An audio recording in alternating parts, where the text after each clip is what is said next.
When we starting dating, Mil said to my now husband, 30M, I get it, you've always wanted to replace me. Sorry, I wasn't good enough, even after all I did for you.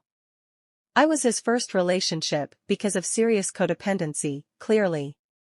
Continued to tell me and him how disrespectful I am and how I was raised wrong, without being able to cite a single instance of disrespect.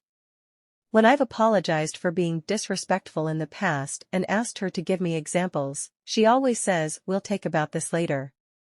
3 years later, even after following up with her, and sending a literal essay apologizing and asking for clarification, we haven't talked about this lol.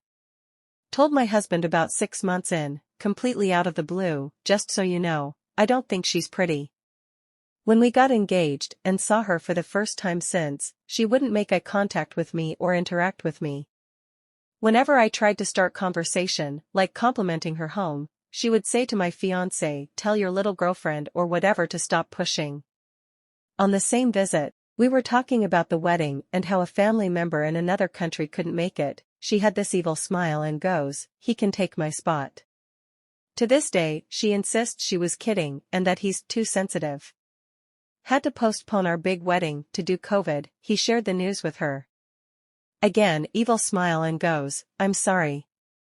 Husband had 2 knee surgeries the year before our wedding, shortly after we got engaged. Mom called and asked how he's doing. He said good, he and I go on walks together with his crutches, he was barely mobile. Mil responds, you can't walk alone? Never told us if she was coming to our micro-wedding. Asked who would be attending and what the menu was a week before and up until 2 days before said she wasn't sure if she could make it. Then asked my husband to meet up with her and my FIL/SIL privately before the ceremony, on my wedding day, so they could have one last time together as a family. She wanted to do this in my parents' home, and before greeting them. For 2 hours minimum and 30 minutes before the ceremony. When my husband made the painful decision to uninvite her when she said she couldn't promise to be respectful, she said it was the ultimate betrayal and that they were over and done. Both her and FIL asked what would happen if they just showed up. Again, to my parents' home. In a gated community. Most recently, husband realized he still had a joint account with his mom and that she had a ton of credit card debt which affected our credit. He let her know he'd be removing himself from the account, and she exclaimed, you're finally done with your mom, yay! Holy hell, this is so gross. She's treating him more like a boyfriend/ex-boyfriend than her son. She's jealous of you the way an ex would be jealous of the new lady, for example. I get it, you've always wanted to replace me. Sorry, I wasn't good enough, even after all I did for you. Something an ex-girlfriend would say.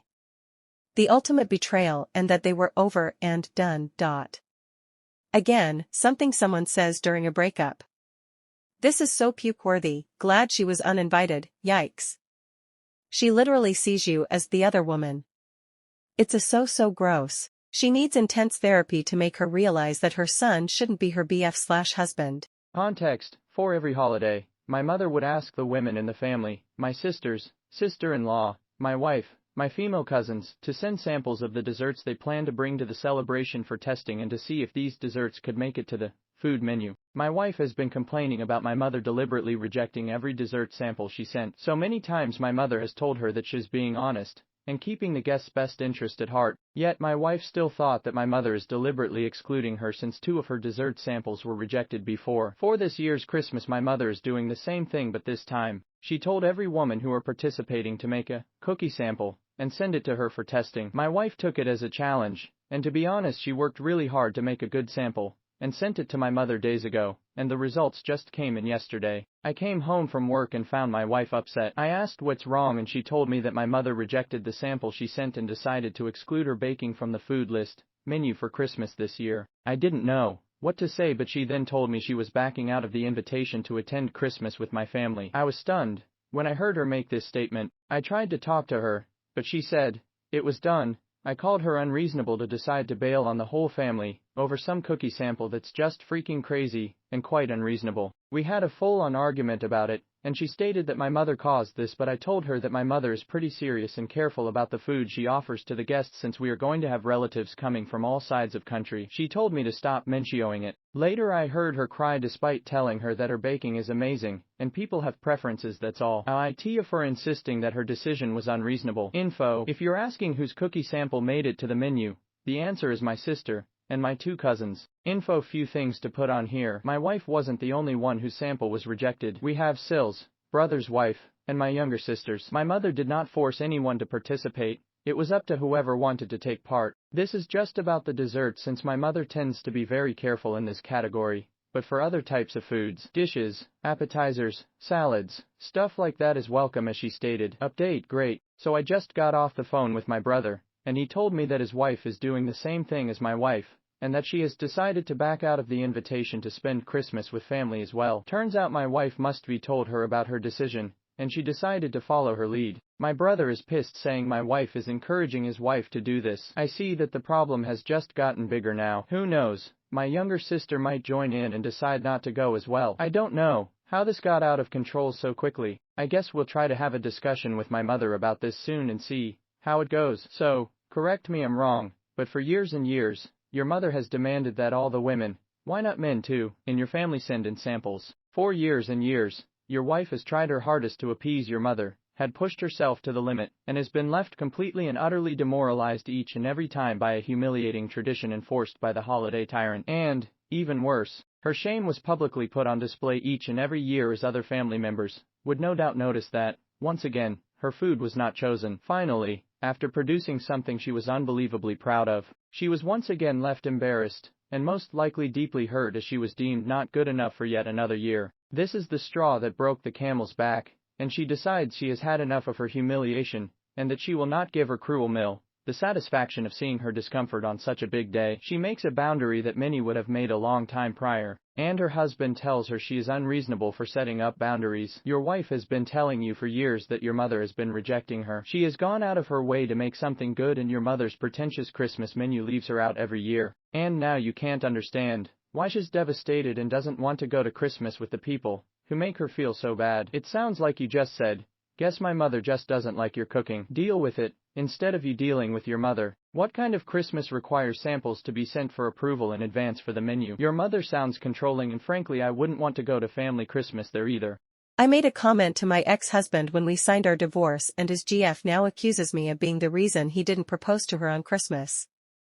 My ex-husband and I, both late 40s, were a real love story for 17 years. He was my world and I loved everything about him. I thought he loved me too, but about 2 years ago, for about 2 months, he was changed. The change was so palpable that I knew it in my heart that it was another woman. He stopped kissing me good morning or good night. Stopped asking me on dates and always declined when I did. He didn't doze off with his head in my lap to a movie every evening, always missing the end. Now he even sat on the other couch. He stopped saying he loved me, and he stopped texting me during the day. I didn't know what to do other than wait and see, and sure enough, after 2 months he told me he was in love and wanted a divorce. I was heartbroken, but I couldn't do anything about it. I would never beg someone to love me, no matter how much I loved them. He moved out and started the divorce. His new girlfriend, early 30s, moved in with him not long after. My ex-husband is very successful, and our divorce was finalized a couple of weeks ago. I haven't seen my ex-husband much since he moved out. I don't know what got into me. I have kept civil and prideful during the separation.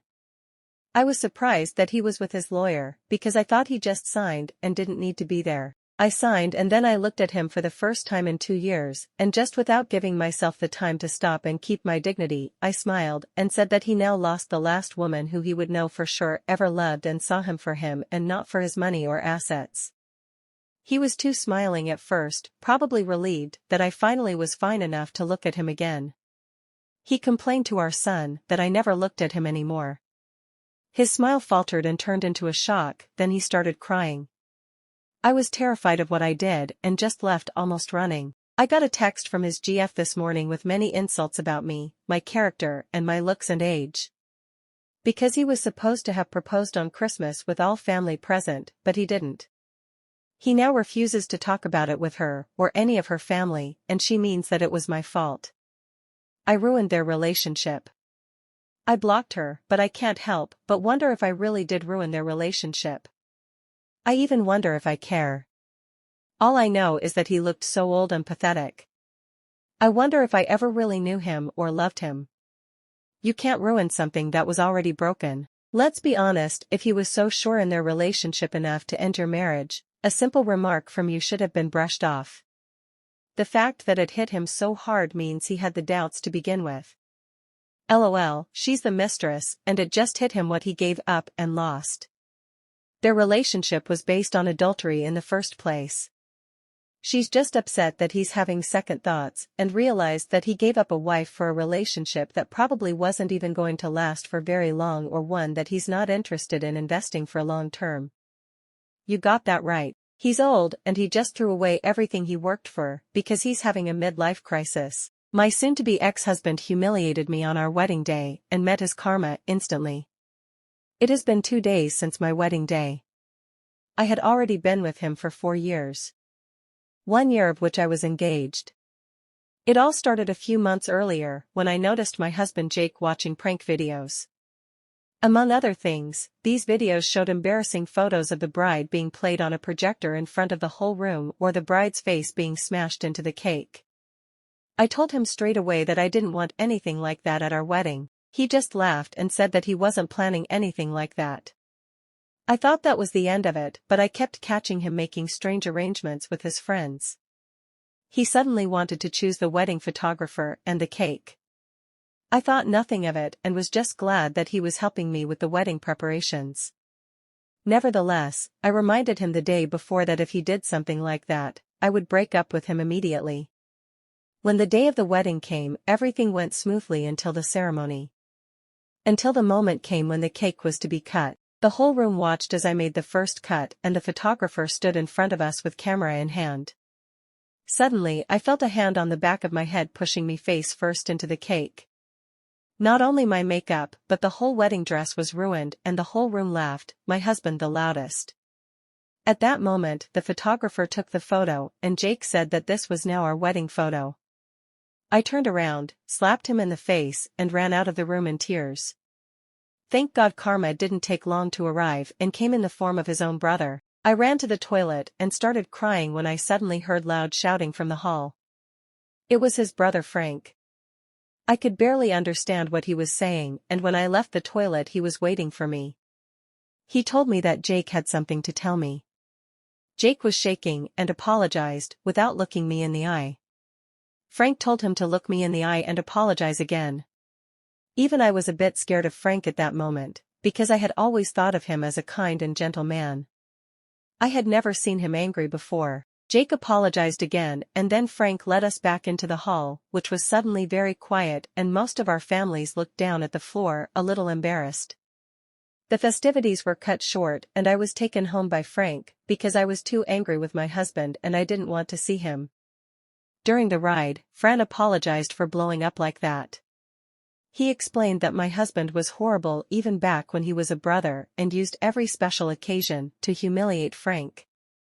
When it was Frank's birthday, my husband would throw his cake at him and break his presents. But back then, their parents always brushed it all off by saying that that's just how brothers behave. So he had to endure every humiliation, but when he saw my husband bury my face in the cake, he was fed up because he realized that my husband was just a bad person who got his satisfaction from humiliating others. I asked Frank if he thought it would be an exaggeration if I separated from my husband and he said no, because according to him I deserved better and he didn't care how his brother felt about it because he had brought it on himself. Then he told me that if I needed help collecting my things he would help me and gave me his number. And I decided to separate from him and file for divorce and inform Jake and my family about it. Jake just told me not to do that because it was just a harmless prank.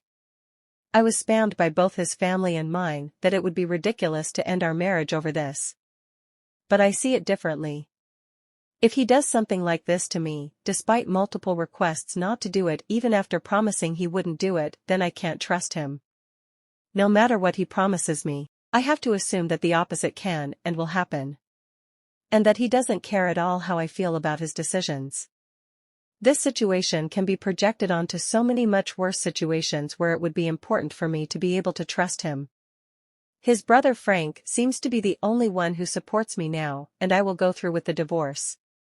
Call me humorless, call me what you want, but I have given my reasons. I'm in the UK, and don't think we do the smash the cake in the face prank here. If we do, it's a new thing that's come over from the US, I'm certainly not aware of anyone I know going to such a wedding. It's beyond me why anyone thinks it's funny. I think it's very cruel, rude, and a waste of a lot of money when you factor in the cost of the cake, clothing, hair, makeup, etc. I'd divorce him too. OP, I'm sorry this happened, but so proud of you. You warned him multiple times, and he felt it was more important to get laughs than be a trustworthy partner. I don't know why people think humiliation is a prank. If you have to explain that it was a joke, it's not funny. Best of luck. P.S. Please let Frank know he's a good man, and we appreciate him having your back.